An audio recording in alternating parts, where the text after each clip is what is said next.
Welcome back to You Be the Judge. Our show today is with Bill Vinsko, a potential candidate for Congress. One of those people that we hope will help clean out the folks that we elected 2 years ago and change the way things are being done in Washington, D.C. And Bill, before the break, we talked a little bit about what seems to be behind this gerrymandering. And of course, there's a strong belief that it's to protect the Marcellus Shale interests, the oil and gas companies that have given millions to this governor. But there's also a strong belief that the governor is going to insist that Pennsylvania change their time-honored 200-year tradition of electing our president through winner-take-all in the Electoral College to a winner of each congressional district gets those congressional allegations. And that's simply to make it easier for a Newt Gingrich or a Herman Cain or a Michelle Bachmann to become president. How does that make you feel after you've committed so much of your time and energy to ensuring that good government comes to northeastern Pennsylvania? It disturbs me greatly. And the only saving grace that I have is that I believe in the people of Northeast Pennsylvania and the people of Pennsylvania. This is almost stealing an election or buying an election, whether it be this election or future elections, presidential elections, future state elections. They're trying to make sure that all of the congressional districts are safe for the incumbent protection. And that is taking away the rights of the people. They're already not working on jobs in Congress. They're already not working on saving the economy. And now they're taking away the people's right or splitting it up at the ballot box. And that, I believe, is a travesty. And we have to do something about it. The election coming up would pit you and Mr. Barletta against each other. Draw some distinctions for our viewers. Where do you stand on some of the issues that he's taken positions on? Well, first of all, let me start with accessibility.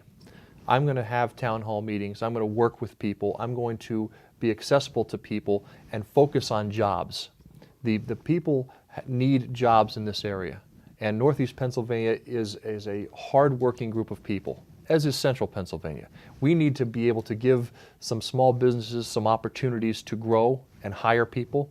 We need to make sure that we are giving people the right opportunities in healthcare so that small businesses are not crippled by this. We need to protect Social Security and Medicare.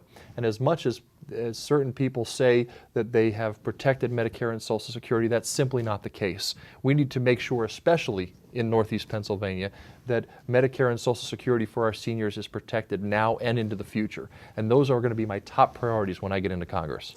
You know, Bill, it's amazing to me when I travel around the country and you go to communities like Vail or Aspen or down into some of the beach communities in Florida and you see these multi-million-dollar homes.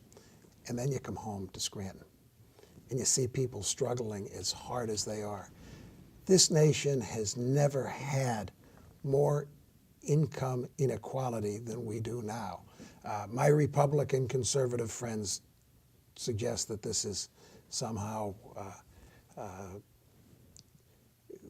a fight between the rich and the poor. But the fact of the matter is, people in America are hurting. And the idea that we don't reduce the taxes on the wealthiest and we don't give an extension of payroll taxes to those that need it the most is just 70% of the people in America oppose it. Absolutely. And I'll say this, not to interrupt you, but the payroll tax extension is something that has to be done. There should not be any type of wrangling in Washington as to whether or not that should be done. We need to ensure that we're not going to have a double-dip recession going into 2012. That could only cripple the United States of America. We need consensus building in Washington. We need to work together to make things happen, and that simply is not happening now. I've always said that my campaign platform is that there's nothing wrong with being in the middle. I'm a middle-of-the-road person. There's going to be decisions that I'm going to make that may be more conservative in nature or maybe more liberal in nature, but the people come first. And because there's nothing wrong with being in the middle, we have to focus on preserving the middle class by doing just what you said. When we talk about these issues, it's class warfare. I represent people who are hurt on the job. I represent people who are disabled and in need of the support of their government. And it's not class warfare. What I've seen is class genocide. I've seen families losing children, and I've seen young women in here who have cancer who don't have medical care because they can't afford the medical care. It's the failure of government to take care of those among us that need it the most that is crippling this country. I can't imagine being a member of the National Guard today, and I spent 20 years in the National Guard. You look, and they've sent these guardsmen off to a war with a credit card. And who took care of them when they were over there? Halliburton. Yeah. I talked to kids that came back that said they'd wait hours for showers because Halliburton didn't have enough showers for them, that their food wasn't good because KBR wasn't feeding them well. And who got rich in those wars? Dick Cheney's friends and the top echelon in the country.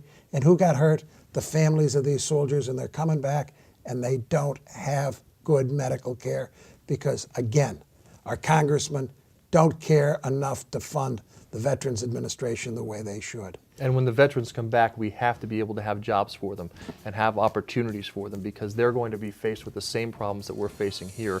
And I completely respect our veterans and those who are working hard for us overseas and those who are working hard here at home. And I want to be there for them as well. When we come back, I want to talk a little bit about Toby Hanna and our Veterans Hospital down in Wilkes-Barre. Sure.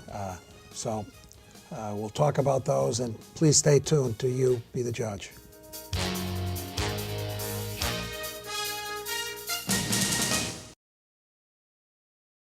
I'm Todd O'Malley with the law offices of O'Malley & Langen. If I say the word tragedy, what do you think? Floods? Hurricanes? Devastation on a huge scale. I bet not one of you thought work injury. And that's a problem in our society.